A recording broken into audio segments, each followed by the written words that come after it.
just to give you an overview, for example, ganito yung mga sasagutin nating questions later. Uh, Meron tayong worded problems na kailangan ng fraction skills para ma-answer siya. So yun yung mga goal natin kasi karamihan ng mga questions sa exam is ganitong way. But we will also make sure na, so mamaya sagutan natin tong question na to, but we also make sure na yung foundations nyo ay strong. So first and foremost, that's the first goal of the review sessions. Kasi mahirap din na basta-basta na lang sasabak na mag-answer ng question. So biglang, pag hindi pa strong yung foundations mo, mahirap. Kailangan ma-settle yung foundations, marunong mag-add ng fractions, mag-divide properly, lowest terms, and so on. Very important yun para mas mabilis yung pag-answer ng word problem. So, hindi lang basta-basta. So, start tayo sa types ng fractions. So, kung meron kayong question, lagay nyo lang sa chat or kung gusto nyong pabagalan, lagay nyo lang din sa chat kung medyo may tendency kasi ako minsan bumilis, pakilagay nyo lang dyan. Or pwede nyo rin itanong sa Facebook natin. I'll try to answer any questions there as much as possible to sa Facebook group natin kung may related sa session or sa question sa app. So types of fractions muna tayo. So first we have so two parts of fractions. Meron kang numerator, yung nasa taas, and meron kang denominator, yung nasa baba ng fraction bar. So pag mas malaki yung denominator kaysa sa numerator, that's your proper fraction. Tapos kapag meron ka namang mas malaki yung numerator kaysa sa denominator, ang tawag dito ay improper fraction. So, meron ding comment dito na pa-elaborate pa mahina sa fractions. Yes, yeah, we will elaborate. This is one of the weaknesses ng mga students when it comes to civil service. Nakalimutan na nila yung fractions kasi alam nila yung concepts, pero hindi na sila nagpa-fraction kasi calculator na tayo palagi, 'di ba? Pero kailangan balikan yung concept ng fraction kasi walang calculator sa CSE exam. So ito yung important na one of the key topics in civil service is yung fraction. Then, so improper kapag mas malaki yung numerator sa denominator. And kapag meron kang ganitong form, ang tawag dito ay mixed number. So meron kang whole number part and meron kang fraction part. Now, yung improper fraction and mixed number, pwede sila ma-convert. So if you have an improper fraction, you could convert it into mixed number form or vice versa. If you have a mixed number, you could convert it to improper fraction form. So we will go through examples of this. So next, special case. So paano kung equal yung numerator and denominator? So kung equal yung numerator denominator, we have 1. So basically, fraction bar is division. So 10 divided by 10, for example, is 1. So in case equal sila, equal yan to 1. And kung 0 yung numerator, equal to 0 yan. And if 0 yung denominator, that's undefined. That's out of the scope of civil service. And yeah. So punta muna tayo sa proper fractions. What are proper fractions? Proper fractions, again, mas malaking denominator sa numerator. Paano ba siya i-express? Fractions are basically expressions of parts. So the best way to imagine this is pizza. Just imagine a pizza, right? So if you have 4 over 10, a pizza is sliced into 10. So you have four slices. Four out of 10 slices, that's your 4 over 10. So pwede mo siya express into 1 over 10 plus 1 over 10 to 4 parts. 4 parts na 1 over 10. Ngayon, pwede mo rin isipin nyo kung meron kang pizza na may 4 slices of pizza remaining out of the original 10 slices. Pwede mo rin sabihin na meron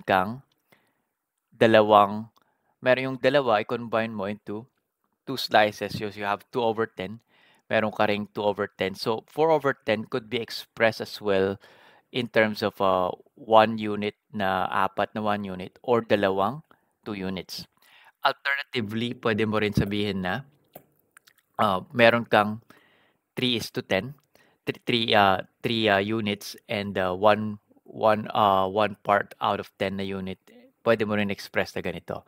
But in summary, as you add the numerator, as long as mag-sum up siya to 4 and same denominator, that's how you could express the proper fraction. So pwede mo siyang i-split into parts. That's an important concept. So a fraction could be split into parts as long as nandun lang yung denominator.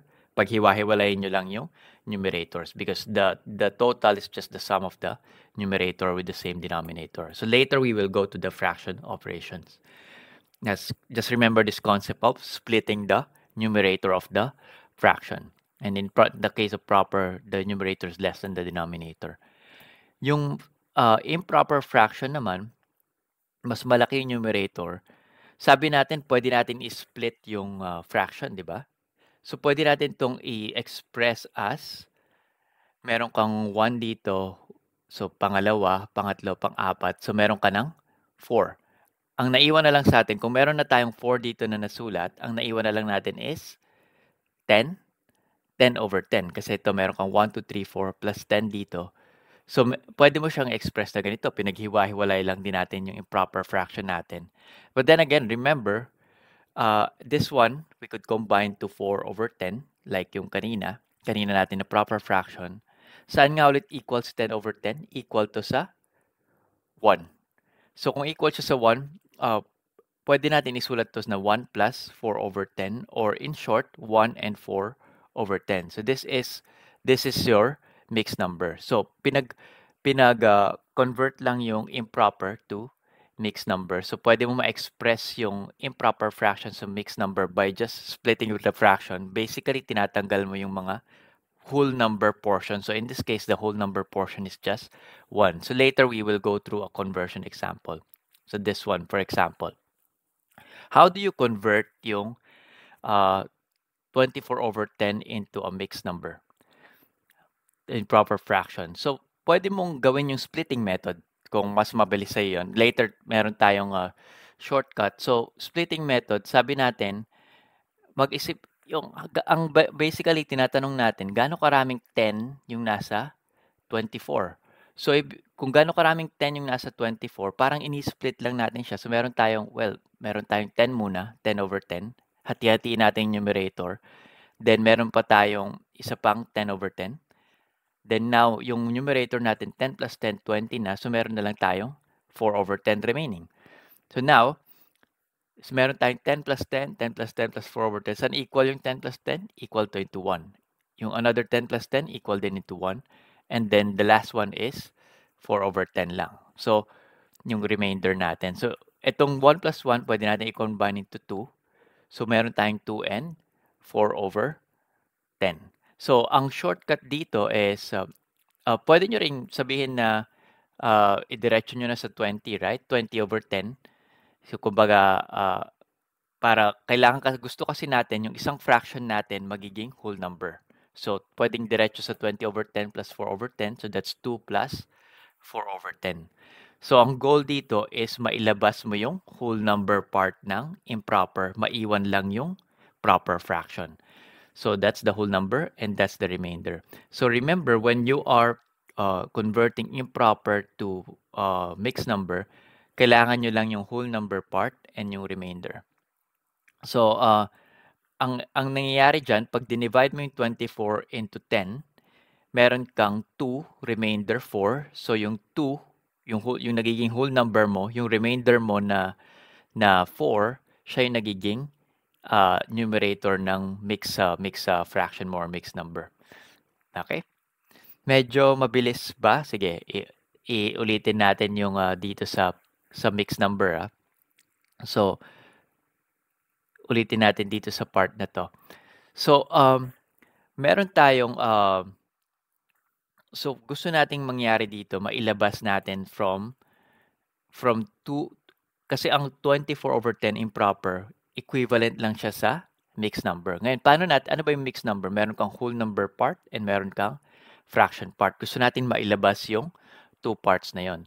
So, paano natin mailalabas yung whole number part? So, yung whole number part, para mailabas natin siya, kasi kailangan nating i-split lang. Naalala nyo kanina, ini-split lang na. Pwede natin split yung numerator as depending on how we want to split it, right? So, pwede nating split lang yon. Ngayon, isipin natin, paano natin siya i-split such that magiging whole number siya yung fraction natin yung isa sa mga fraction natin, tama? So, pwede natin, for example, 24 over 10, split natin siya ng 10, 10 plus 4. So, 10 plus 10 over 10, 10 over 10 plus 4 over 10. Para, yung dalawa dito, 10 over 10, 10 over 10, pwede ito maging whole number. So, hinahati-hati mo siya para makakuha ka ng mga whole number. So, yung 10, 10 is just 1. 10, 10 is just, 10 over 10 is just 1. Then, 4 over 10 is still 4 over 10. So, pwede mo na i-combine ngayon yung dalawang 1 into 2 and yung 4 over 10 magre-remain lang siya. So, you're left with 2 plus 4 over 10 or 2 is 2 and 4 tenths. Alternatively, pwede rin isipin nyo, split nyo lang naman yung numerator, di ba? Ang gusto nyo mangyari, makakuha kayo ng, pag nag-split kayo, pag dinivide nyo, whole number. Pwede rin na 20, right? Multiple, so if you could see any multiple ng 10, pwede nyo gawing numerator. So, pwedeng 10, pwedeng 20, hindi pwedeng 30 kasi kulang na yung 24. So, hanggang 20 lang tayo. So, kung 20 over 10, pwede mo siyang, so yung the rest na natira natin is 4. Again, kailangan mag-total yung numerator dito pa rin. So, magiging 20 over 10 plus 4 over 10. Yung 20 over 10 is 2. And yung 4 over 10 is nandun pa rin. So, you have 2 and 4 tenths. So, that's your whole number part. And that's your, the remainder is your fraction part. Kasi yung 4 over 10, wala ka nang mailabas na whole number kasi hindi na siya whole number. It's less than 1. So, hindi na siya whole number. Hindi mo na siya mai-convert. Yan na yan. So, yung, pwede mo na lang siya mai-convert later on. Dadaanan natin sa decimal. Okay? Now, let's try another example. This is important yung pag-convert. Kasi sa exam, minsan ang given sa inyo na choices, improper, minsan given mixed number, minsan decimal. So, kailangan alam nyo mag-convert from different types. So, mamaya tayo pupunta sa decimal. Improper. Ngayon, paano kung 62 over 25? Any suggestion? So, again, ang goal natin dito, maglabas ng mga whole number. So, paano tayo makapaglabas ng whole number? Ibig sabihin, ang lalagay natin sa numerator, multiples ng 25. So, pwede nyo gawin na pwede nyo gawin na 25 over 25 or ano pa ba multiple ng 25? 50, 25, 50, 75, right? Hindi na tayo aabot ng 75 kasi 62 lang to, so pwedeng 50. So, ang tatandaan nyo lang, yung tinuturo sa inyo usually sa school na step by step, yun yung reason nun. Basically, ang sinasabi na step by step ganito, di ba? Find the largest number divisible by the denominator. So, the largest number divisible by the denominator is any of the multiple na as long as within below 62, right? So, basically, trying to find the multiple of the denominator. So, which is, so in this case, ang meron tayo, 50 yung multiple natin. Pero kung hindi nyo man, kung mas convenient sa inyo na gusto ko lang yung 25, 25, pwede rin yun. So, kung gusto nyo ng shortcut, hanapin nyo yung multiple nito. Isipin nyo lang 25, 50, 75. Okay, hindi naabot na 75, hanggang 50 lang tayo. And then, pag nakuha nyo na yung largest na number divisible by denominator or yung multiple ng denominator, ilan na lang yung naiwan? Meron tayong 62, ni-split na natin yung 50, may naiwan pa na 12. So, meron tayong 12 over 25. Now, 50 over 25 is equal to 2. And then yung 12 over 25 is equal to less than 1 or a fraction. So, ngayon, meron tayong 2 and 12 over 25 pag kinombine natin yan. So, kung makikita nyo, kapag dinivide nyo to, 62 divided by 25, pag ginawa nyo yung normal division natin, yung normal na mano-manong division, ang mangyayari dyan, yung quotient nyo, yung whole number part ng quotient, yun yung nagiging whole number nyo. Then yung remainder nyo, yun yung nagiging numerator. Yeah? So, may question, hindi ba pwede yung 30? That's a good question. Kasi yung 30, hindi siya multiple ng 25. So, pag nilagay natin halimbawa 30 over 25, mangyayari doon, hindi siya nagiging whole number, right? So, actually, pwede nyo pa rin siya isulat na 30 over 25. Kaso marirealize din natin later on, ay hindi pala siya magiging whole number. So, tatanggalin pa rin natin si 25. May iwan si 5. Tapos, ang mangyayari dyan, pwedeng 30 over 25, 30 over 25, plus 2 over 25. So, may iwanan tayo ng dalawang 5 over, maiwanan tayo ng may 5 over 25, 5 over 25, and 2 over 25, which is still equal to 12. So pwede nyo siyang ipa-split-split. So marirealize nyo lang later on na kapag hindi siya nag-equal sa denominator or hindi siya divisible by the denominator, ay kailangan ko pa pala siya i-split ulit. So yun yung yun yung pwede nyong gawin. Kung nahihirapan kayo mag-memorize ng ako kasi personally di ako mas convenient sa akin yung mentally split mo lang siya. Kasi yung ganito yung tinuturo sa mga textbook na sige, step number 1, largest ganito, ganyan. Then step number 2, step number 3. So mas gusto ko yung split conception. Naalala ko yung concept, split ko siya. So depende sa inyo kung anong mas convenient. Yep. So yes, question same lang din naman siya by dividing the numerator by the denominator. Yes, same lang siya. So if you divide 62 by 25, you will have the quotient whole number is 2 and your remainder is 12. So that's your numerator.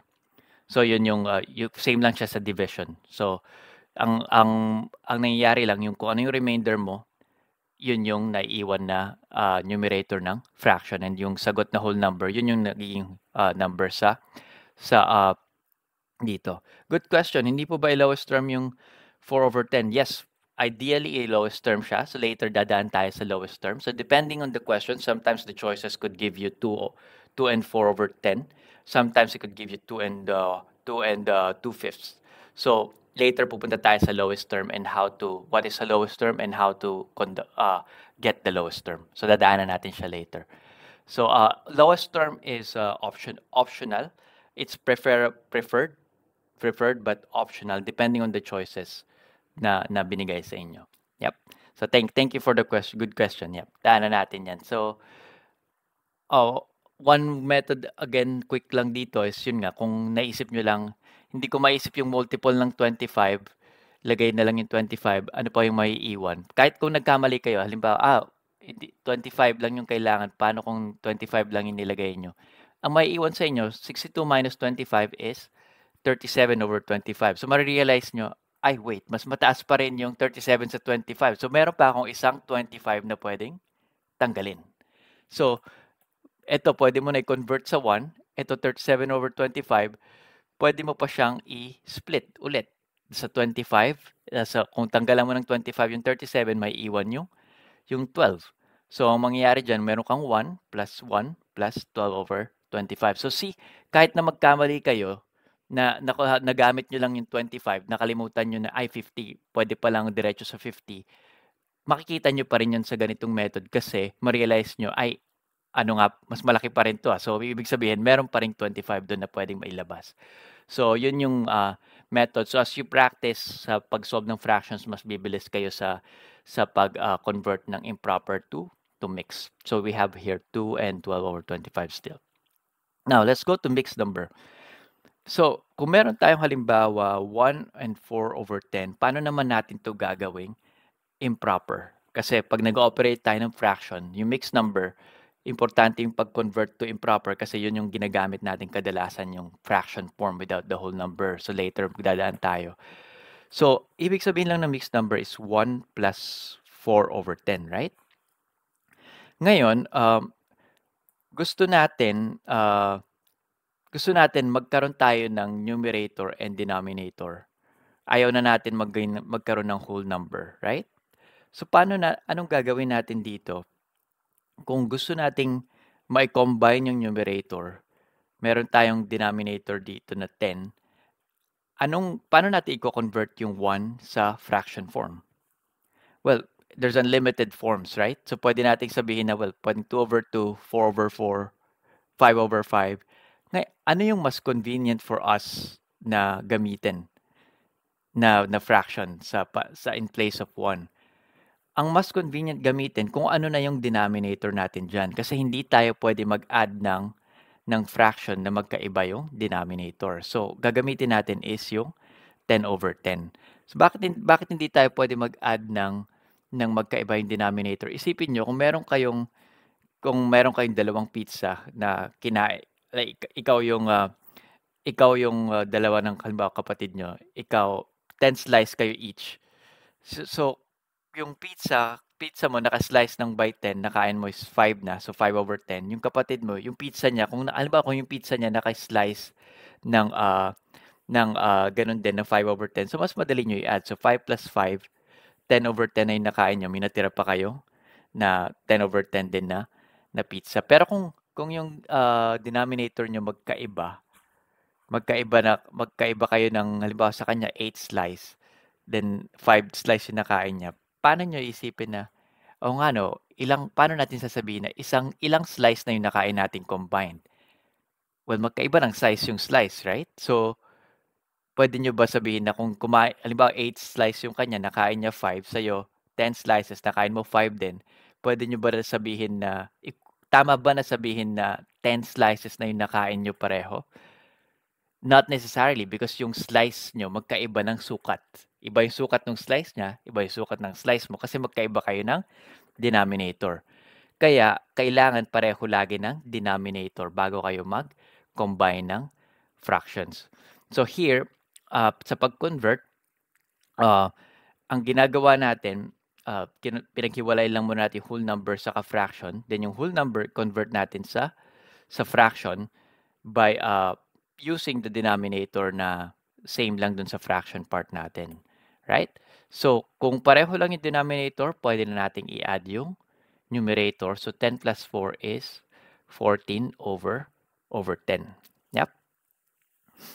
Yes, tama. Multiply the whole to denominator then add to numerator. Yes, that's correct. So, later i-summarize natin yung from the conceptual to the procedural approach. So, halimbawa, paano kung 4 and 5/7? So, ang gagawin nyo lang dito, again, split 4 and 5/7. So, now, meron tayong 5/7. Gusto natin i-convert yung 4 to a fraction. So, ano yung gagawin natin ngayon dito sa fraction? Kung gusto natin gawin yung 4 to fraction, ang magandang gamitin na denominator is 7 na rin, right? Now, kung 7, gusto natin kuhanin anong fraction ba yung equal sa 4 na denominator ay 7.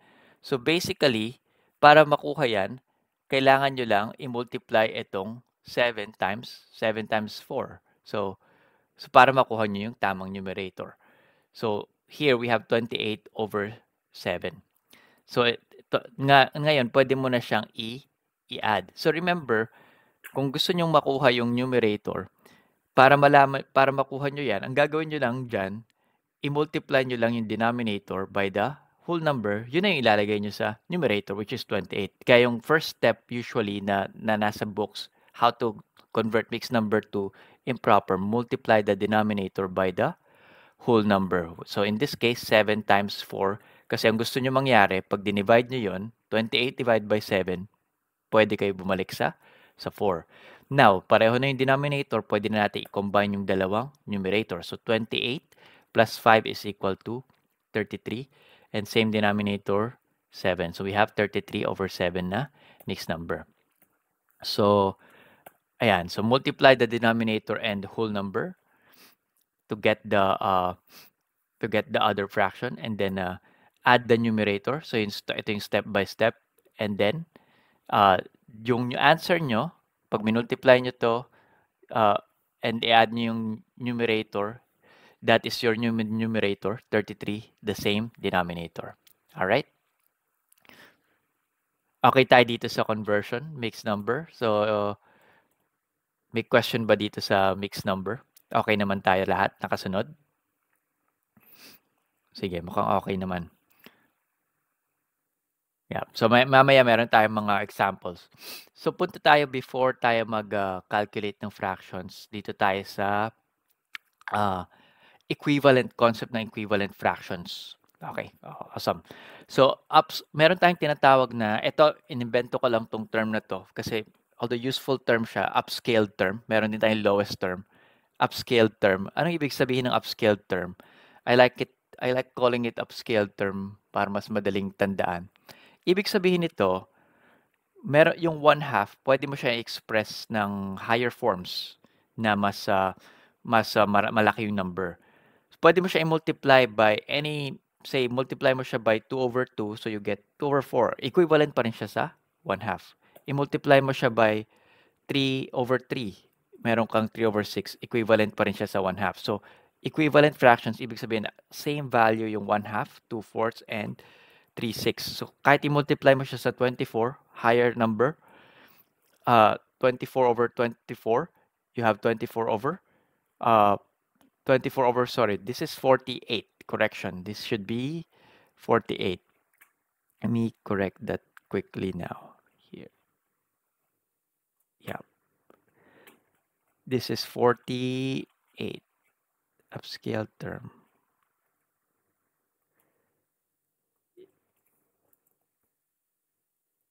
Yan.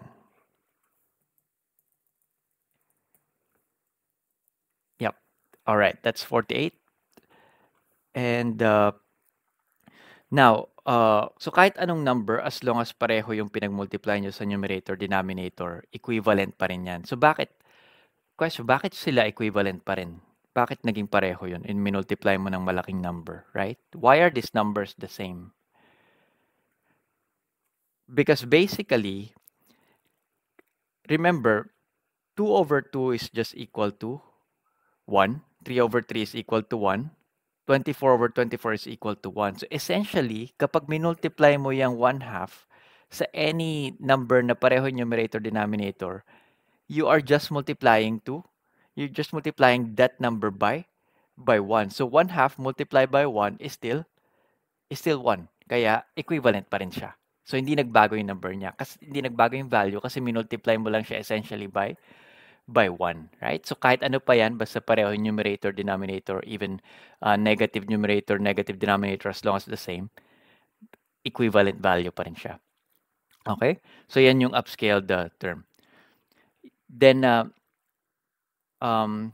halimbawa, even sa meron kang improper, pwede mong gawing upscaled yung improper fraction. So say 12/5, pwede mo multiply by 3, 36/15, equivalent value lang yan. Pwede mo rin multiply by say 5, 12 times 5, 5 times 5, so 60/25, or even 10, 120/50. Lahat itong mga to equivalent ng value sa 12/5. Numerically the same value. Okay? Now, punta naman tayo sa kind of opposite ng upscale term is yung lowest term. Pag sinabi naman na lowest term, ibig sabihin, meron kang fraction, gusto mo siya i-convert sa fraction na mas mababa yung digits, na equivalent pa rin yung value sa original fraction. Halimbawa, 15/20. So how do you convert this into a lowest term? So to convert lowest term, instead, kanina nagmo-multiply tayo sa upscaled, right? Multiply by same numerator, same denominator. Dito naman opposite. Yung numerator, denominator, i-divide natin by the same number. So, ngayon, ang question, anong number yung ipang-divide natin? Right? So, pwede kayong mag-isip ng, actually, you could divide it by any number as long as that number is a factor of both numbers. Kasi, kung hindi mo siya i-divide by yung factor, magkakaroon ka ng remainder. So hindi siya pwede. So ideally, yung number na yon, yung gagamitin nyo is greatest common factor. So in this case, pwede nyo reviewin last time yung lessons natin on greatest common factor. Mabilis lang siya. Ang greatest common factor ng 15 and 20 is 5. So 15 divided by 5 is 3. 20 divided by 5 is 4. So your lowest term is 3/4. Okay? So 15/20 is just equivalent to 3/4. Again, bakit nga ba equivalent pa rin sila? Bakit naging equivalent yung 3/4 sa 15/20? Why do we call them equivalent fractions? Why are they the same?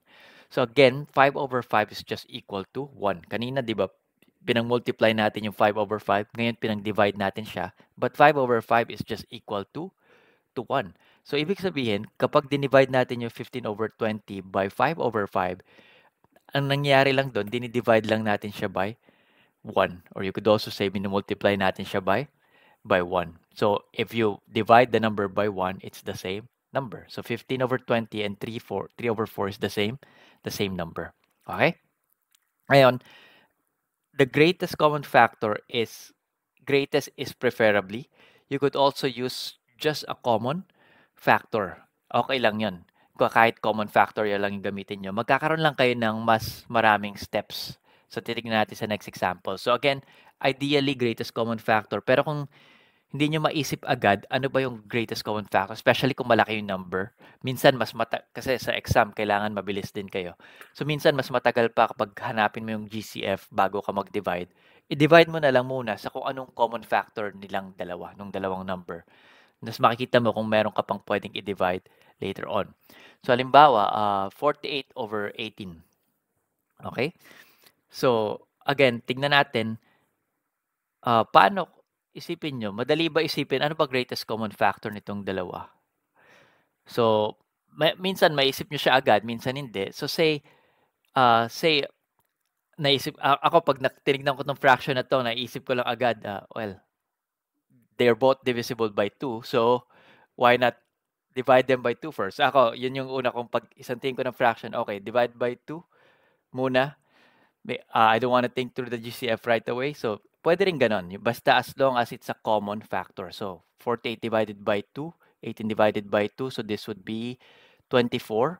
Then, this would be 18 divided by 2 would be 9. So, now, 24/9. Makikita nyo na meron pa ba itong common factor? Yes, may common factor pa yung 24 and 9. Common factor nila is 3.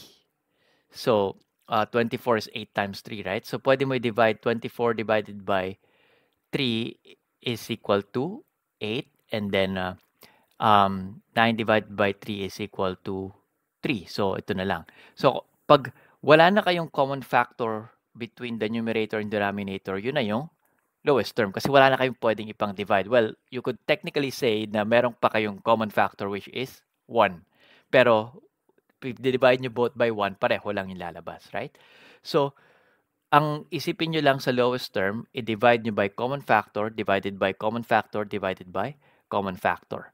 And ideally, if nasama nyo na lahat ng common factor, you are dividing by the greatest common factor. So, yung in this case, 48 and 18, pwede nyo idiretso sa 6, 6 yung greatest common factor nila. So, 48 divided by 6 is 8.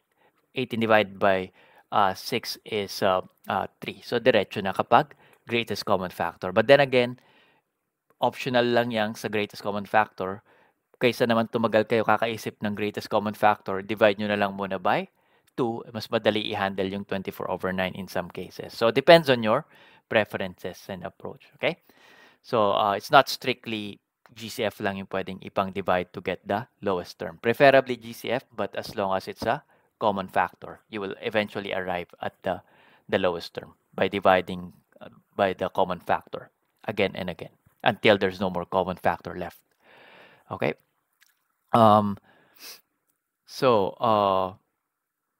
Yep. And pwede rin natin i-convert 8/3 if we want. Depends on the choices. Pwede natin i-convert to whole, pwede natin i-convert to whole number.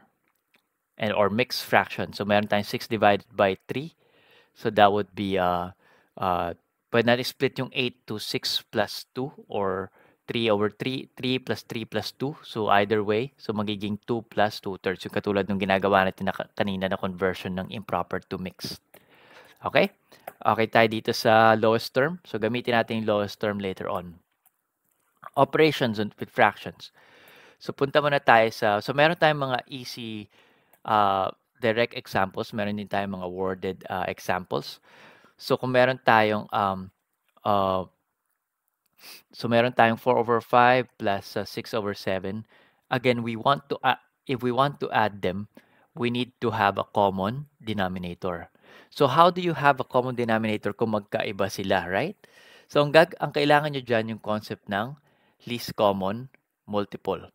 So, in least common multiple, ito yung inaral din natin last time along with the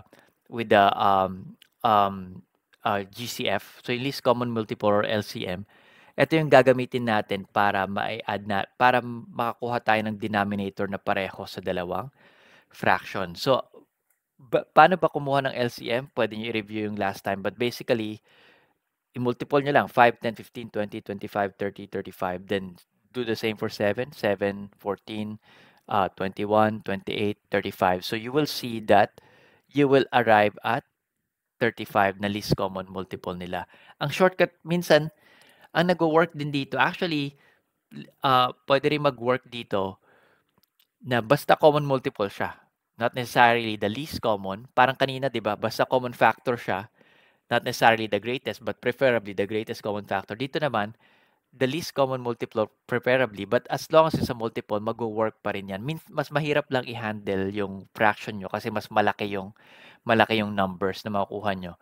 Minsan, kapag common multiple lang, hindi yung least common. So, pwede nyo ring shortcut dito, 5 times 7 is 35. So, in this case, pag pinag-multiply nyo sila, equal yun sa least common multiple, but it's not always the case. So, now that you have the same denominator, ano na yung magiging numerator nila, right? Paano nga ba to? Ano na yung magiging numerator? Puntahan natin ngayon yung first fraction muna. Remember yung concept ng upscaled term, right? So kanina, ginagawa natin 4 over 5. Gusto natin siyang i-upscale. Paano ba natin ina-upscale yung fraction? Minumultiply lang natin siya by a number. Like 4 over 5, saan natin siya gusto i-upscale? Gusto natin siya i-upscale sa 35. So ano yung kailangan nating ipang-multiply para yung 4 over 5 maging ang denominator niya 35. I-upscale natin siya ngayon. So para ma-upscale siya, isipin nyo lang ng number na kailangan nyo ipang-multiply. So 5, so in this case, 7. So 5 times 7 is equal to 35. So sa numerator, so since upscaling, same yung numerator na ipang-multiply mo, same yung nasa denominator. Multiply lang din natin yung numerator ng 7.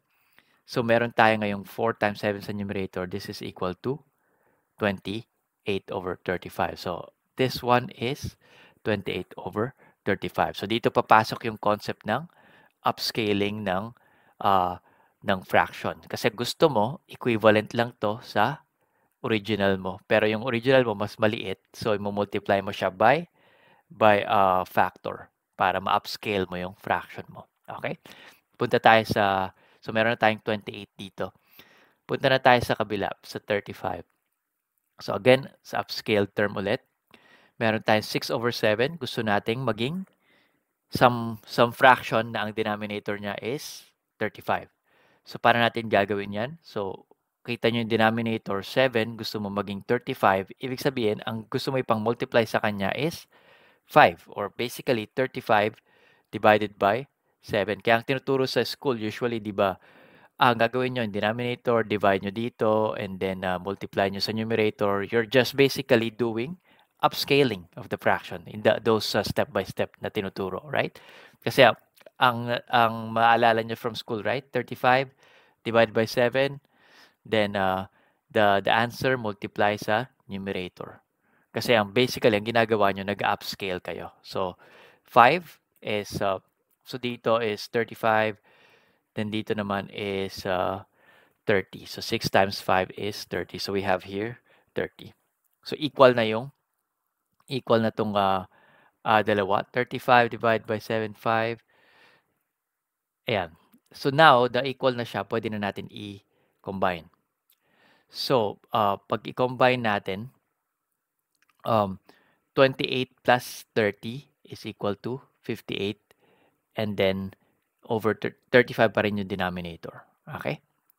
So, kung nalilito kayo dito sa upscaling, yun lang yung alalahanin nyo.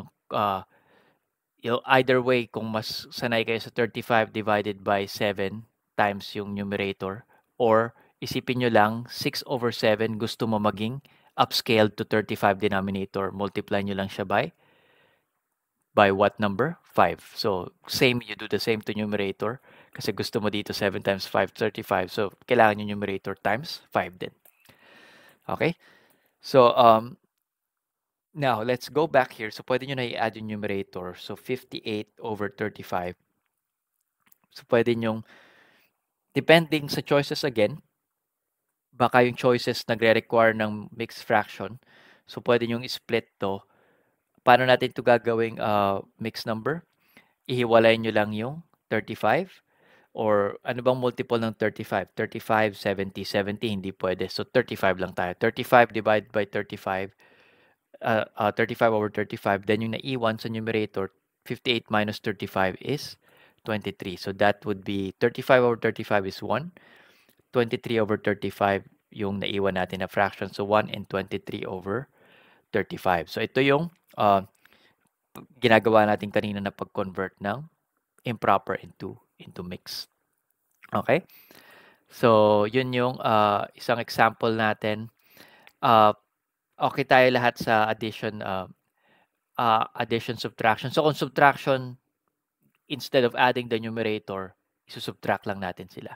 So, same process pa rin. Same denominator sila dapat. Next natin is, alright, try natin tong worded. Goods lahat ba sa addition subtraction? Okay naman lahat. Nakakasunod. Okay. Ayan. Mukhang nakakasunod naman. Alright, goods. Alright, sige. Proceed tayo sa next. So, sa addition, subtraction pa rin tayo, medium example. Worded naman tayo. So, basahin natin yung problem. So, local government allocated 2 and 4/5 million pesos for a community development project, but there are unexpected expenses. They had to deduct 7 over 8 million pesos from this budget to cover emergency repairs. Question, how much funding remains for the project? So, paano ba natin to i-approach? So, pag ganitong, basically, meron kang budget, tapos meron kang unexpected expense, ilan na lang yung natira sa funding for the budget, sa community development budget. So, that's your funding that remains. So, pag kinonvert natin yan into numerical terms, pwede nating sabihin na, ano ba yung original na budget? 2 and 4/5 million, or ignore mo natin yung million, lagay lang mo natin yung 2 and 4/5. So, mamaya alalahanin natin yung million pesos. So, isusubtract lang natin dito. Kasi ang tinatanong, ilan na lang yung natirang funding. So, isusubtract natin yung unexpected expense, which is 7 over 8 million pesos. So, ignore mo natin yung million kasi same lang yan. Ibalik na lang natin mamaya yung million. So, this is subtraction of fraction. 2 and 4/5 minus 7 over 8. Ngayon, paano natin isusubtract ngayon to kung meron kang mixed number saka meron kang fraction sa isa? So, to do that, ang gagawin nyo lang, i-convert nyo yung mixed number into an improper fraction. So, in this case, equal yan sa 14 over 5. So, pwede nyo balikan yung technique natin earlier, but basically, you multiply 5 times the denominator by the whole number. So, that's 10. And you add the numerator. So, which is 4. So, 10 plus 4 is 14. So, that's your new numerator. Yung denominator mo, the same pa rin. Kaya mo minumultiply ito kasi gusto mo makuha yung fraction equivalent, which is 10 over 5 para ma-add mo yung 10 sa 4. So 10 plus, kasi 10 over 5 is equal to 2. Kaya minumultiply lang natin yung 5 times 2. Then 10 plus 4 is equal to 14. Yung 7 over 8, ganun pa rin. So balikan nyo lang later kung kailangan nyo pa ng practice sa pag-convert ng mixed to improper. Balikan nyo lang yung exercises natin earlier. So, now that meron na tayong parehong fraction, ano na yung gagawin natin? Ano nga ulit yung kailangan? Kailangan pareho ng denominator, right? So, in this case, ano yung magiging denominator natin? Ideally, yung least common multiple. Or pwede rin na multiple lang. So, in this case, ano bang least common multiple ng 5 and 8? So, kung nahirapan kayo, pwede nyo namang ipag-multiply lang sila. Minsan, sakto yun sa LCM. Minsan, hindi. So, pag pinag-multiply mo to, 5 times 8 is equal to 40. And in this case, yung least common multiple nitong dalawa is actually equal to 40. So, meron na tayong common denominator. Paano natin kukunin yung numerator ngayon? Kung meron tayong magiging over 40 na sila, ano yung magiging numerator? Kailangan lang natin upscale. So, first, 14 over 5, gusto nating maging denominator niya is 40. So, ano dapat yung ipang-multiply natin sa numerator denominator? So, yung 5 gusto natin maging 40. So, ibig sabihin, 40 divided by 5, yun yung papang-multiply natin or equal to 8. So, gusto natin maging 14, 5, multiply natin by 8. In the same way, yung numerator, kailangan natin i-multiply by 8. So, 14 times 8, this is equal to 112. So, yung numerator natin dito magiging 100, 112. Okay? Now, let's go to the next term. 7 over 8 naman, i-convert natin sa fraction na may 40 denominator. 7 over 8, magiging 40. So, paano natin yan mako-convert? I-upscale natin. 8, magiging 40 siya by multiplying by 5. So, 8 times 5 is 40. So, ibig sabihin yung kailangan nating ipang-multiply is 5. Kailangan din nating i-multiply yung numerator by the same term para equivalent pa rin yung fraction. So, 7 times 5 is equal to 35. So, ito na yung fraction natin dito. 35 over 40. So, meron na tayong 35 over 40 and 112 over 40. Pareho ng denominator. Pwede na nating isulat natin dito sa kabila. Yan. Lipat natin dito. So, pwede natin i-combine yung dalawa kasi pareho na ng denominator. So, mangyari dyan, isa sa numerator sila pareho, 112 minus 35, same denominator. 112 minus 35 is equal to 77. So, this is 77 over 40. Depending on the choices, baka ang ibigay sa inyo na choice, 7740 nandun. That is correct. Baka hindi nyo na kailangan convert. So, check nyo yung choices. So, pero kung kailangan i-convert, again, paano natin ito i-convert? Hanapin lang natin yung whole number sa loob. So, paano ba hanapin yung whole number sa loob?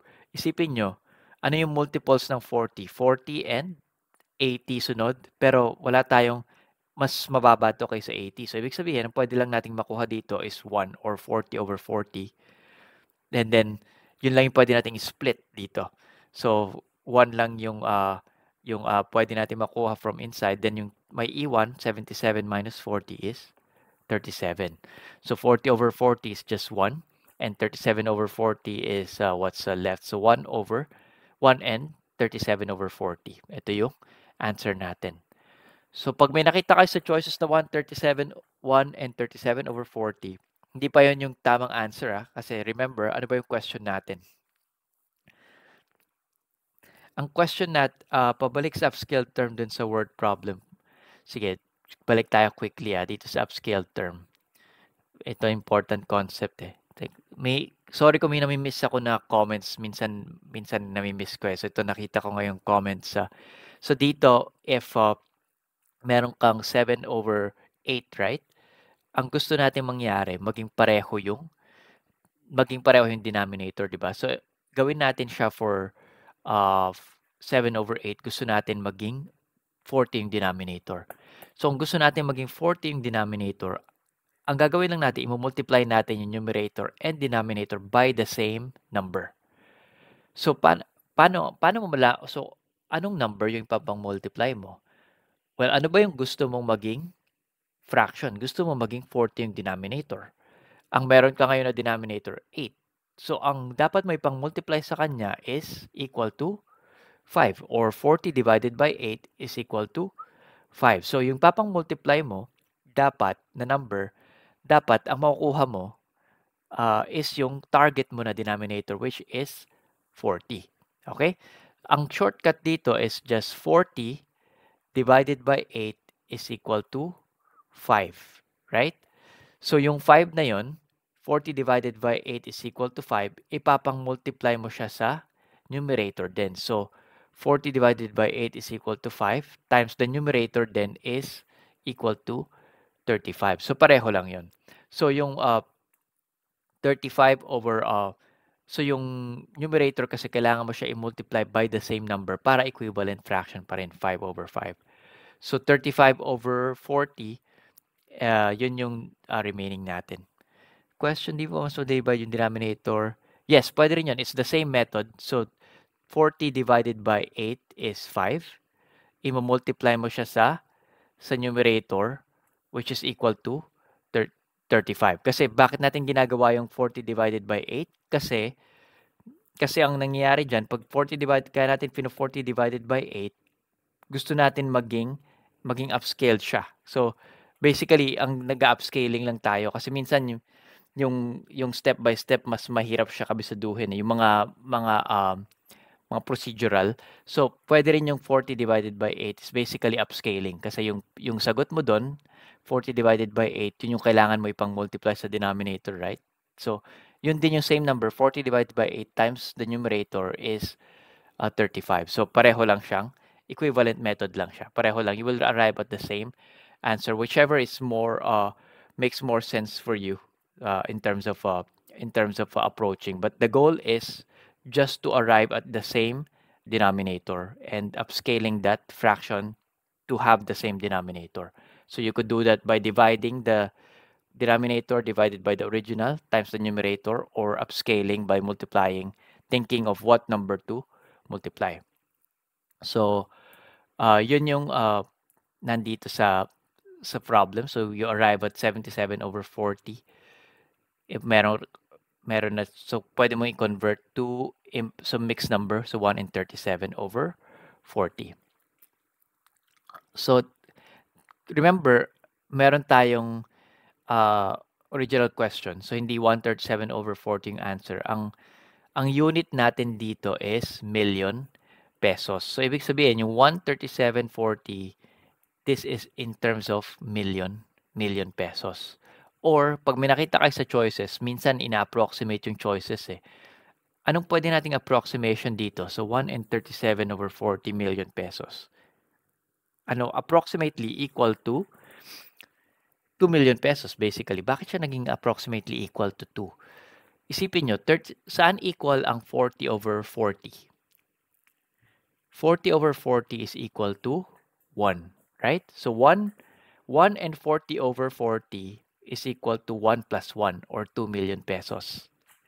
And 37 over 40, malapit na siya sa 40 over 40, di ba? Ibig sabihin, malapit na tong 37 over 40 sa 1 million. So, almost equal na to malapit na siya sa 2 million pesos. Kaya pag tinignan niyo yung choices, question, paano nakuha ulit po yung 1 sa 37 over 40? Okay. Sige. Ulitin natin ha. Isipin nyo, this is approximation depending sa choices. So, makikita nyo sa choices. Kung nakalagay sa choices nyo, say, nakita nyo yung choices nakalagay, 2 million, 3 million, 4 million. So, maisip nyo, okay, kailangan ko mag-approximate. Ngayon, paano naging equal sa 1 yung 37 over 40? Actually, hindi siya equal sa 1. Pero, malapit siya sa 1. Paano nyo nalaman naging malapit siya sa 1? Isipin nyo lang, ano ba yung equal sa 1 na divided by sa 40, na 14 denominator? 40 over 40. So, 40 over 40 equal siya sa 1. 37 over 40, malapit na rin siya sa 40 over 40. Ibig sabihin, yung 37 over 40, malapit na rin siya sa 1. So, kung pwede na natin siya i-round, depende sa choices na nakikita nyo, pwede na natin siya i-round sa 1. So, 1, pwede nyo na to i-round na 1 and 40 over 40 or 1 plus 1 is equal to 2 million. Again, this is depending on the choices. Baka yung choices nakalagay 1 and 37 over 40, 1 and 38 over 40, 1 and 39 over 40. In that case, you need to be exact. Okay? So, in this case, pwede nyo i-approximate depending on sa choices. So, yun yung addition and subtraction. So, again, sa app, maraming exercises dun and you could access yung addition subtraction dun. Lahat ng fractions and decimals exercises lahat sa app. Okay?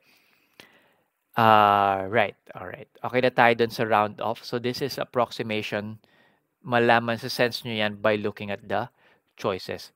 Paano kung exact yung tinatanong? Pag exact yung tinatanong, i-convert nyo yung 37 over 40 into the exact million pesos. So basically, 37 over 40 times 1 million pesos. So, later pupunta tayo sa multiplication, but basically yun yung gagawin nyo. So, alam nyo na yung whole number is 1 million pesos. So, ano yung equivalent ng 37/40 million pesos? Multiply nyo lang. 37/40 times 1 million. So, yun, makukuha nyo yung answer na exact. Kasi 1 million divided by 40, divisible by 40 siya. So, makukuha nyo yung exact number. So, later pupunta tayo sa multiplication ng fraction. Ngayon, wala pa tayo sa multiplication, addition, subtraction para. So, pwede makuha yung exact. Pero again, reminder, if you don't need to be exact, don't be exact. Check the choices first kung kailangan nyo ba maging exact o pwede na kayo mag-approximate kasi masasayang yung time nyo sa pagkuha ng exact. Sa pagtingin nyo sa choices, ayun, palang choices, 2 million, 3 million, 4 million. Pwede na yung 2 million lang. Yes, pwede mapanood ulit yung live, nakasave yung live natin sa same link na itong kung paano nyo na-access yung video. Nandun sa website natin yun na yung link nasa Facebook group or nasa email na sinend sa inyo. So, punta tayo ngayon sa multiplication division. So, multiplication division, now, ang nangyayari sa multiplication division, dito muna tayo sa easy example. Very straightforward ang multiplication actually. You just multiply the numerators. 4 times 7. Then multiply yung denominator. 5 times 8. So straightforward. Numerator times numerator. Denominator times denominator. 4 times 7 is 28. 5 times 8 is 40. That's it. That could be the answer. Or ano pa yung pwede natin gawin? Again, ang gusto natin, yung fraction, actually tama naman to. There's nothing wrong with 28/40, although it could be better expressed if it's in a lowest term. So, paano natin i-lowest term ang 28/40? Pwede natin siyang kayo, paano nyo gusto i-lowest term? Pwede nyo i-divide by the greatest common factor, or for me, usually ginagawa ko divided by a factor, then just a factor para mas mabilis i-mental. Pwede nyong gawin lang, well, divisible sila by 2 pareho, divided by 2 natin pareho, magiging 14/20, right? Divided by 2 is 14, 40 divided by 2 is 20. Kaso makikita nyo, ay, 14/20, divisible pa siya ulit by 2. So, i-divide nyo lang by 2 ulit. 14 divided by 2 is 7. 20 divided by 2 is 10. So, you will arrive as sa lowest term natin na 7/10 just by dividing by 2 and then dividing by 2 again.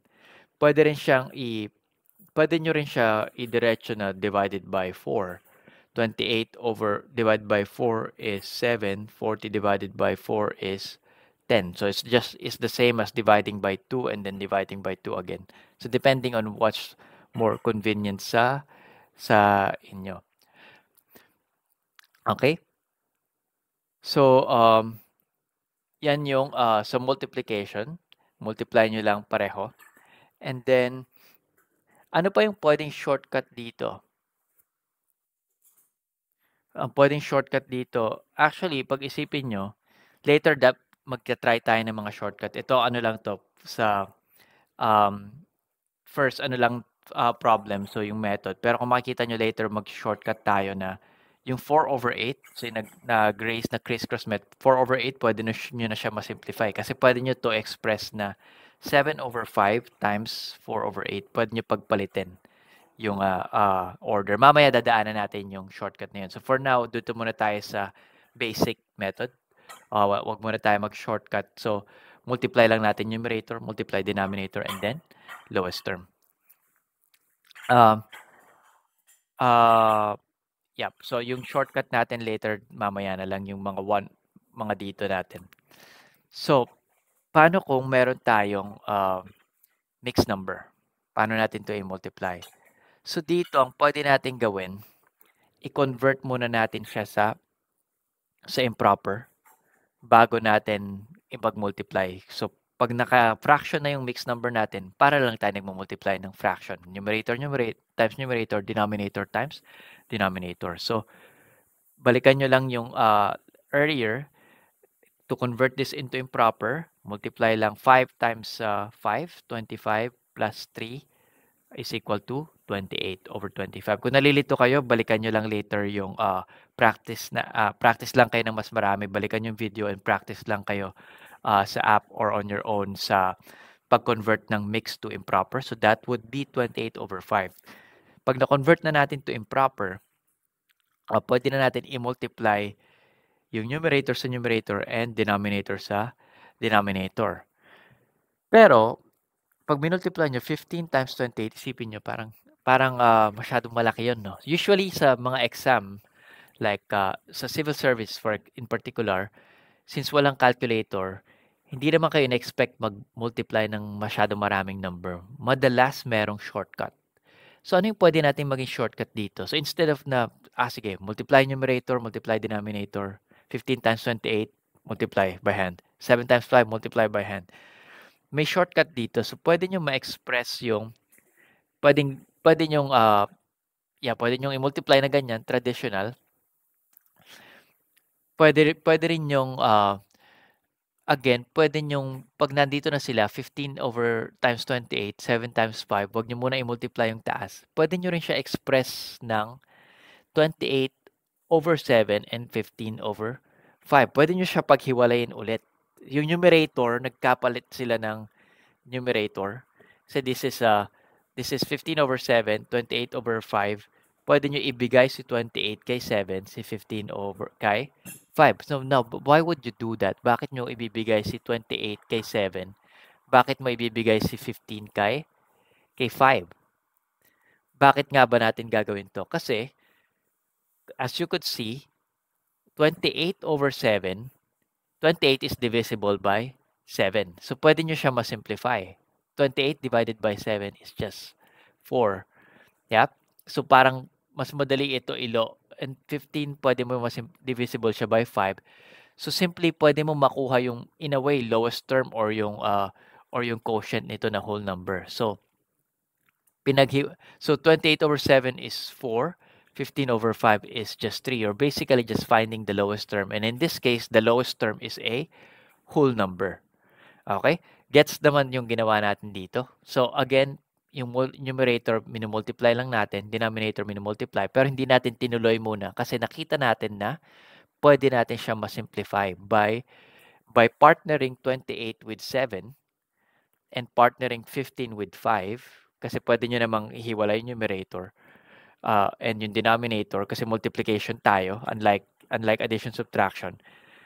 Sa pag-partner sa kanila, mas madali mo siyang malulowest term. Or in this case, yung lowest term mo is a whole number. So, yung 28 over 7, 4 is basically the lowest term of 28 over 7 is 4 over 1 or simply 4.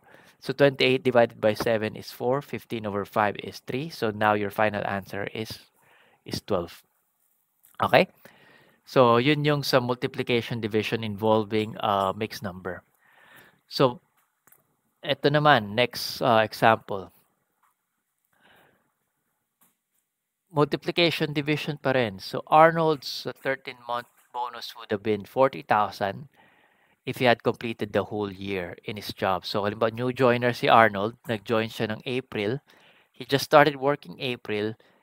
So, yung 13th month niya, hindi buo. Yung makukuha niya, it will be prorated. Ibig sabihin ng prorated, it will be a fraction of the year na nag-work siya. So, nag-work siya kailan siya nag-start mag-work? April.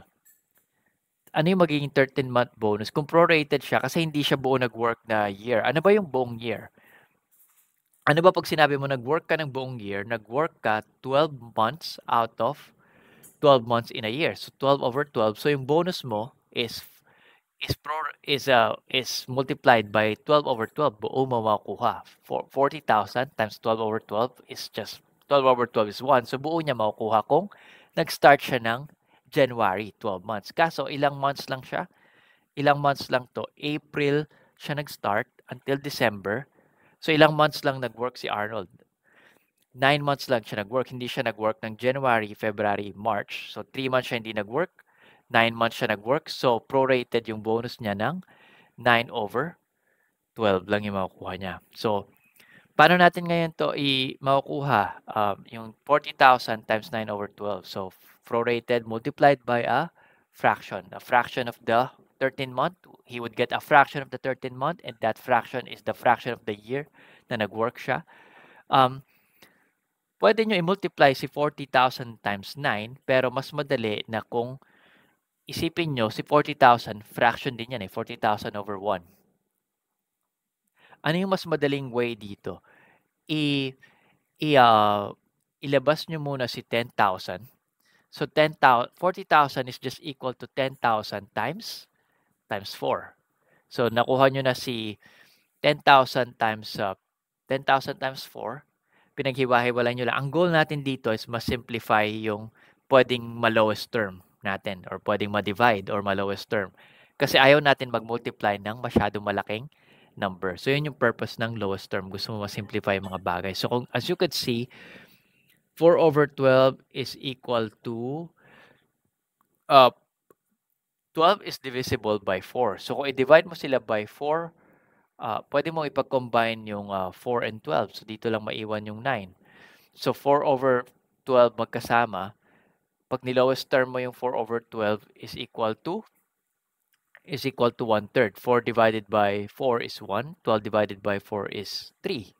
So meron ka ng 1/3 na lang na naiwan dito. So si 9, pinag-exchange natin si 9 and 4 para magkasama si 4 and 12 kasi mas madali sila lowest term. 4 over 12 is equal to 1/3. So now, ngayon, meron ka ng 1/3 dito. Meron ka naiwan dito na 10,000 times 9. As you could see, pwede mo rin sabihin na si 9, si 3, gawin mo siyang denominator ni 9. Then si 1 is to 1. So 1 lang yan. So 9 over 3 is equal to, it's just equal to 3.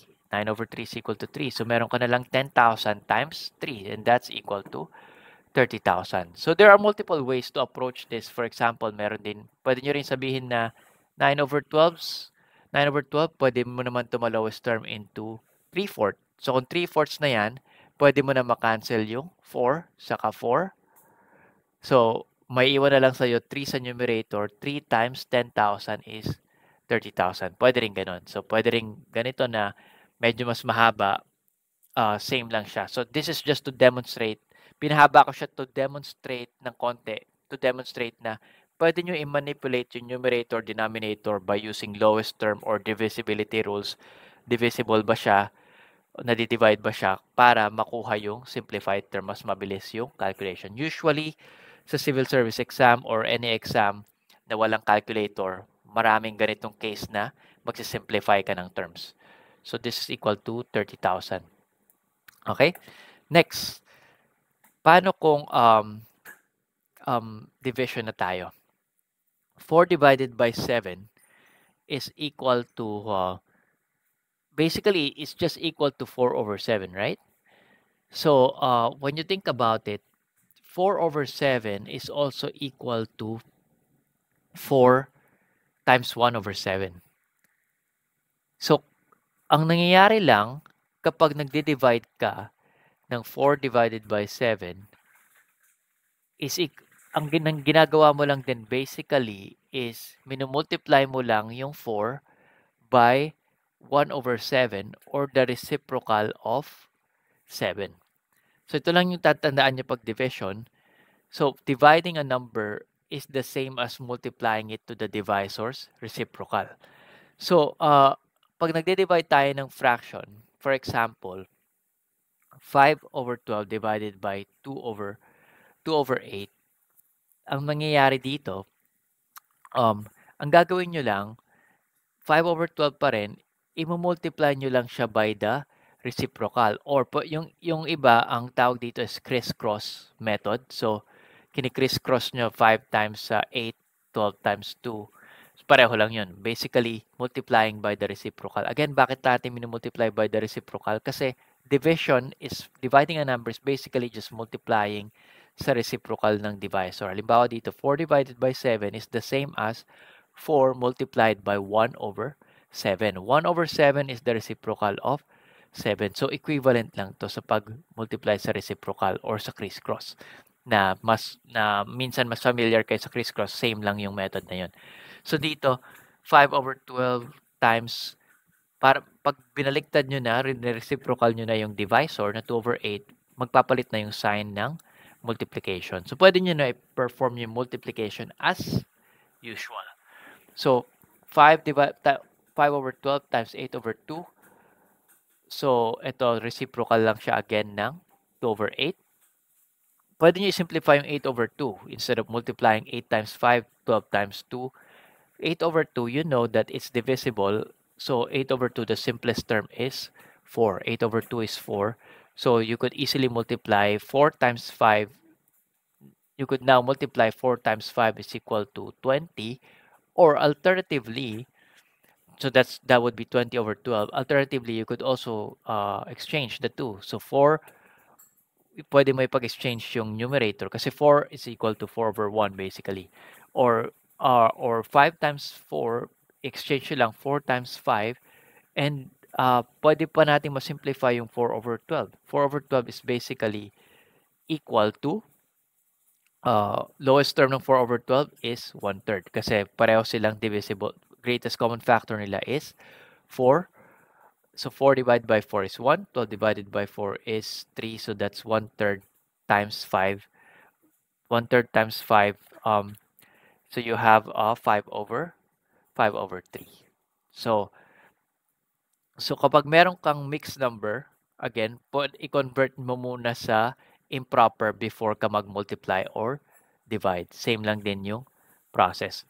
5/3, pwede pa natin to i-convert sa mixed number depending sa choices. So, mixed number, pag kinonvert nyo yan, pwede nyo i-review yung steps later on. Basically, 5 divided by 3 is just 1.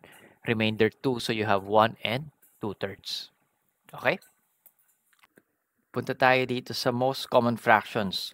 So, ito I suggest na memorize nyo yung mga most common nyo ma-encounter na fraction, yung equivalent decimal forms nila.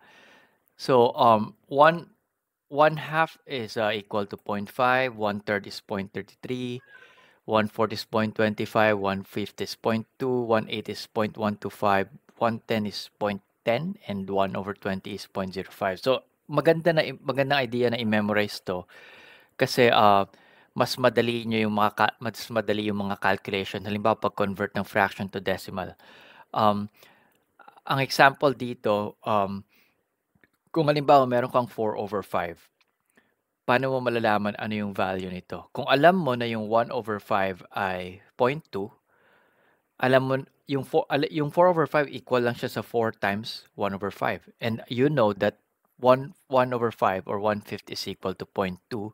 So that value would just be 4 times 0.2 is equal to 0.8. So automatically, since alam mo kung ano yung value ng 1/5, makakuha mo na ano yung value ng 4/5 kasi 4/5 is just 4 times 1/5. So halimbawa 2/3, ano yung value ng 2/3? So 2/3 is just equal to 2 times 1/3. So since alam mo yung value ng 1/3, which is equal to 0.33, multiply mo lang 2 times 0.33 is 0.66. So yun yung use nito sa ideally i-memorize nyo. Maraming choices na mas madali nyo maraming questions mas madali nyo ma-answer kapag alam nyo yung common fractions. And then fractions to decimals, mas madali rin siya gawin kung alam nyo yung common fraction. For example, ang decimal kasi ano lang siya, another expression ng fraction, or could also it's another expression of fraction. So 15 and 3/5, for example, is equal to 15 plus 3/5, a mixed number. So you know that 3/5 is just equal to 3 times 1/5 kasi 3/1 times 1/5 is 3/5. So pinactor out mo lang yung 3. So alam mo ngayon yung value ng, you know the value of 1/5, right? Kung memorize nyo siya, the value of 1/5 is 0.02. So therefore, this would just be 3 times 0.2, which is equal to 0.6. So 15 plus 0.6 is equal to 15.6. So mas madali nyo makukuha yung decimal kung alam nyo yung value nung fraction, nung base, yung fraction na 1 yung numerator. Kasi the rest, i-multiply mo lang by that factor. Kung 3/5, multiply mo lang yung 1/5 by 3. Okay? Next, for example, kung meron tayong ito, 95/20 to decimal. So, 95/20 to decimal, pwede nyo i-convert sa whole number and take note, shortcut dito, pwede nyo isipin na ilang 20 ba yung makukuha natin sa 95. So, 100, merong 5 20, kaso less than 100 tayo. So, 4 na 20 lang makukuha natin or 80/20. So, balikan nyo lang later yung pag-convert ng improper to mix. So, you could also express this na 80/20 plus 15/20. So, that's 80/20 is equal to 4. Or basically, 95 divided by 20 is 4. So, may 4 na 20 sa 95 and meron kang remainder na 15. So, 4 and plus 15/20. 4 plus 15/20, pwede mo i-lowest term si 15/20. Paano i-lowest term? I-divide mo lang by the common factor or ideally the greatest common factor. In this case, the greatest common factor, kung maalala nyo earlier, nagawa na natin si 15/25. So, 15 divided by 5 is 3. 20 divided by 5 is 4. So, meron kang 4 and 3/4. 4 and 3/4 is the same as 4 plus 3/4. So, 4 plus 3/4 is the same. Yung 3/4, pwede mo siyang gawin na 3 times 1/4. And alam nyo naman yung value ng, ano yung value ng 1/4? Kung na-memorize nyo yung fractions natin, value 1/4 is equal to 0.25. So, this one, 4 times, so 3 times 0.25 yung magiging expression natin. So, again, 1/4 is equal to 0.25. So, 3 times 0.25 will just be 0.75 and 4 will still remain. So, you have a final answer of 4.75. Okay? So, yun yung use ng mga fraction, yung mga base, yung mga common fractions na ideally ma-memorize nyo. Magiging very useful yan sa pagpapabilis ng calculations nyo. So, marami pa tayong examples dun sa app. So, try nyo na lang i-answer din and i-review tong session if needed. So, okay, more examples tayo na worded naman. Halimbawa, ito. So, medyo mag-extend lang tayo ng konti kasi importante yung paragraph organization. I hope that's okay. And kung meron naman kayong schedule by 6 p.m., you could always watch the recording. So, mag-extend tayo ng konti kasi meron pa tayong paragraph organization. So, I also don't want to speed up na wala naman kayo naintindihan. So, as much as possible, hindi masyadong mabagal pero hindi rin mabilis na i-compress lahat until 6 p.m. So, sorry for the extension in advance. So, we will extend a bit. And kung may schedule kayo, just watch the recording of the paragraph organization. So, this one, word problem involving fraction. So, in this example, ito yung una nating finlash kanina, right? When we are starting the fractions. So, meron kang car na nagta-travel ng 250.5 kilometers sa Skyway. And it covered that distance in 1 and 4/8 hours. So, the speed limit is 100. Is it 100 in Skyway? I think 120 yata. Anyway, assuming it's 100, how much did the car exceed the speed limit on average? So, ang first step sa mga word problem is set up nyo muna yung overall equation, conceptual equation. Yun yung pinaka-importante sa lahat. Ano yung conceptual equation natin dito? Ano ba yung tinatanong? Ang tinatanong sa atin, cars, yung excess, how much did the car exceeded the speed limit? So, the excess speed is just equal to the speed ng sasakyan minus yung speed limit. So, yun yung excess. So, kung naka 180 kilometers per hour, 100 lang yung limit. So, 80 kilometers yung per hour yung excess. So, ang speed usually yung nasa mga sasakyan na kilometers per hour yan sa Philippines. So, ang speed is basically just the distance over time. So, distance over time is distance usually measured in speed, measured in kilometers, usually, not all the time, kilometers, and time usually in hours. So, ang kailangan natin gawin dito, alam natin yung speed limit, right? Ano yung speed limit? 100 kilometers per hour. Ngayon, hindi natin alam ano ba yung speed ng car. Ngayon, kung alam na natin yung speed ng car, alam natin yung speed limit, malalaman natin ano yung tinatanong, yung excess speed. So, kung meron kang car speed na So yung car speed, paano natin makukuha yung car speed kung unknown siya?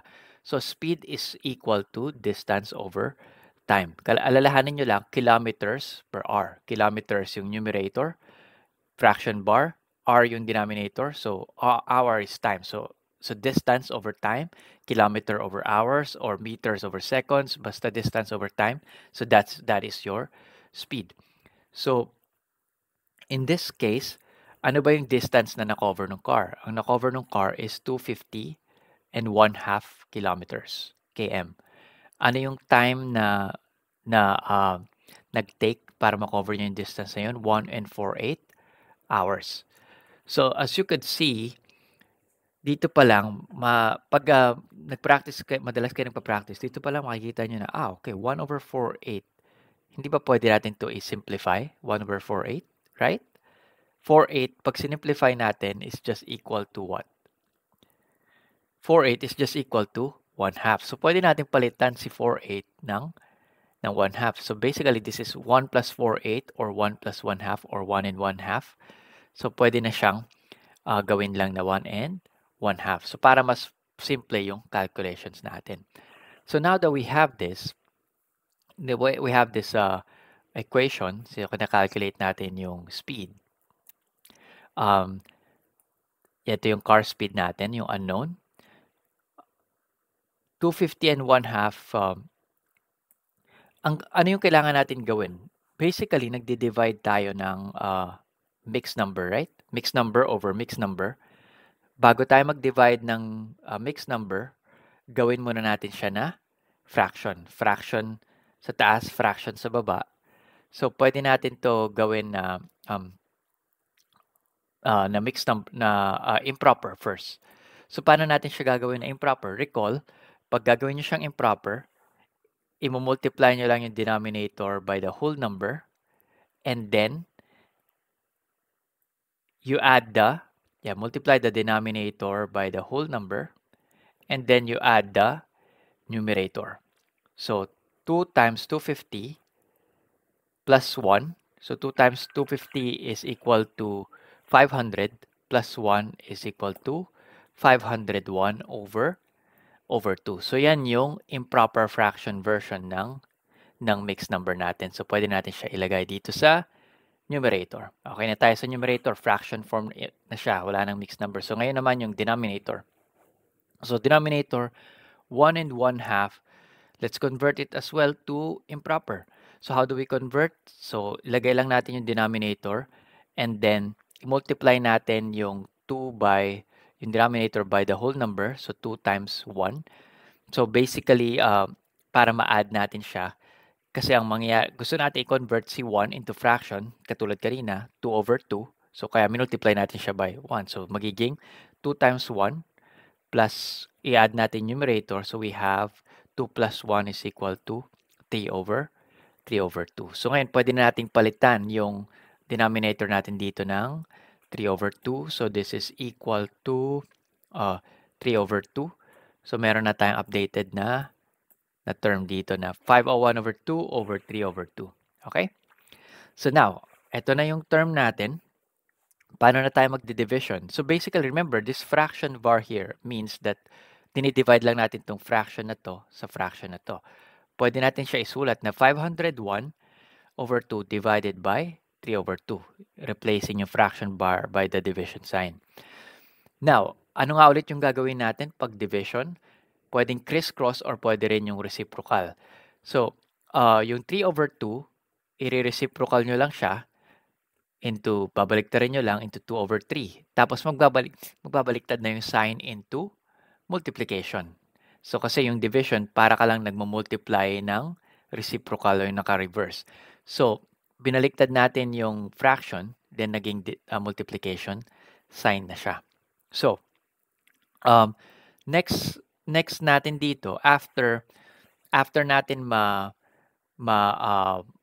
ma-convert na sa multiplication form. So yung division, remember, lagi nating pag nagde-divide ka ng fraction, i-convert mo siya sa multiplication or i-crisscross mo siya either way. So pag convert mo siya sa multiplication, I prefer usually converting to multiplication. Why do I prefer that? Kasi mas madali mo makikita yung mga terms na pwede mo ma-cancel. Halimbawa dito, 501 over 2 times 2 over 3. Note that pwede natin to i-rewrite ng pagpalitin natin ng numerator, 2 over 2, 501 over 3. Right? And we know that 2 over 2 is equal to just 1. So we are now left with 501 over 3. Okay? So na-simplify natin, hindi natin kailangan i-multiply 501 times 2, 2 times 3.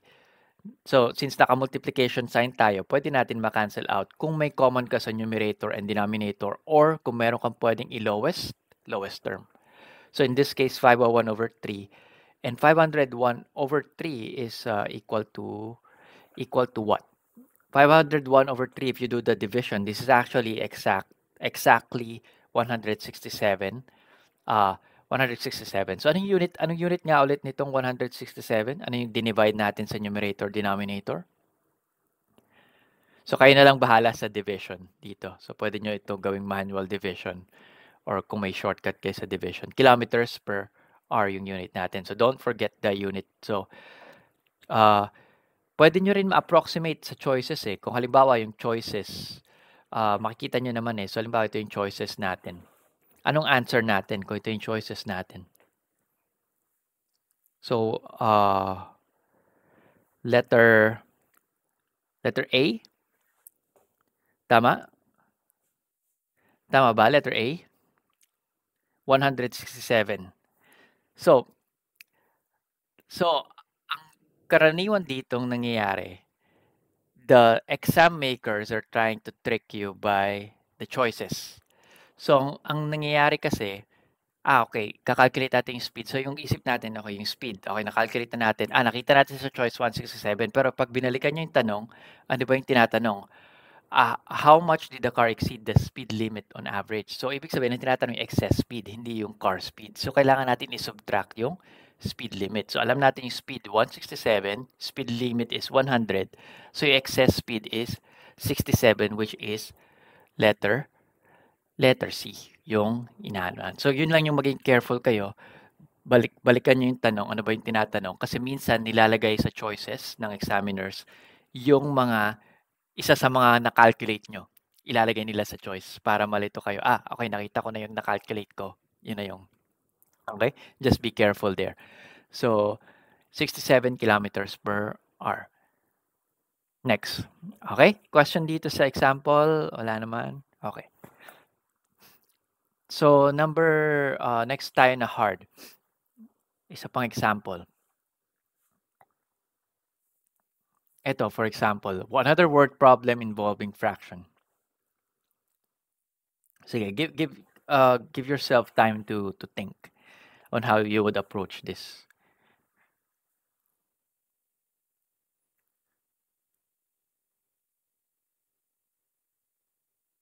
Sige, bigyan kayo ng few seconds to reflect.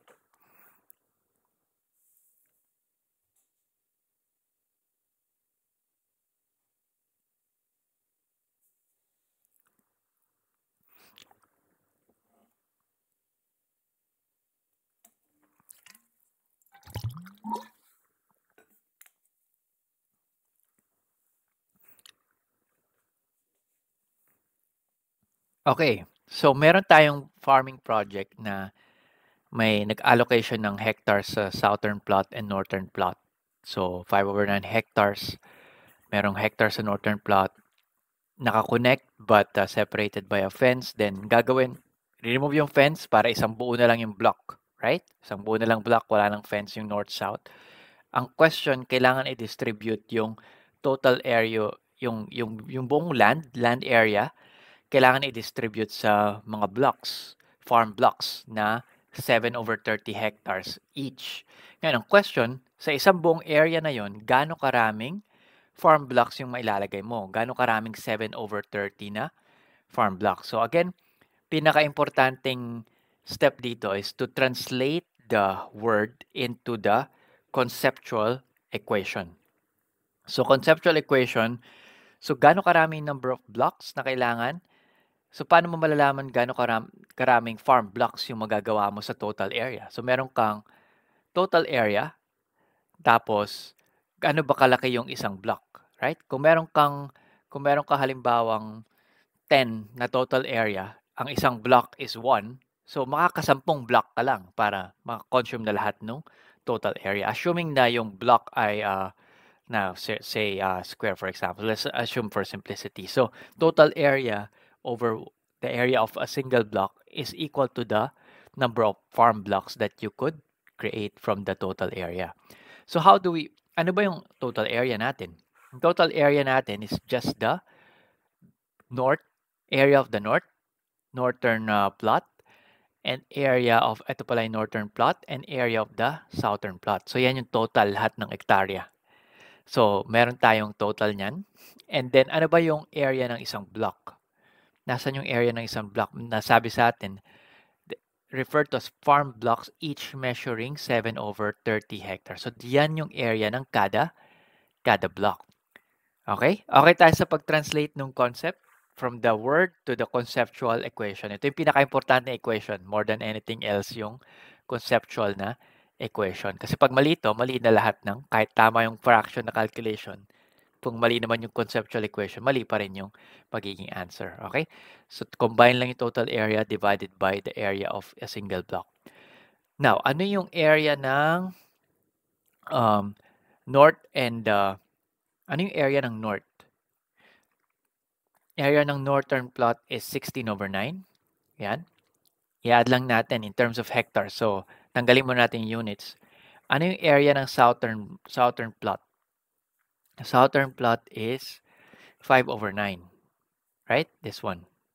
So, yan yung total area na inallocate para sa project. Hahati-hatiin daw yung area na yan, yung total niyan, hahati-hatiin by how many, by gaano kalaki yung one block? 7/30 hectares. So, ito na yung expression na ma-form natin.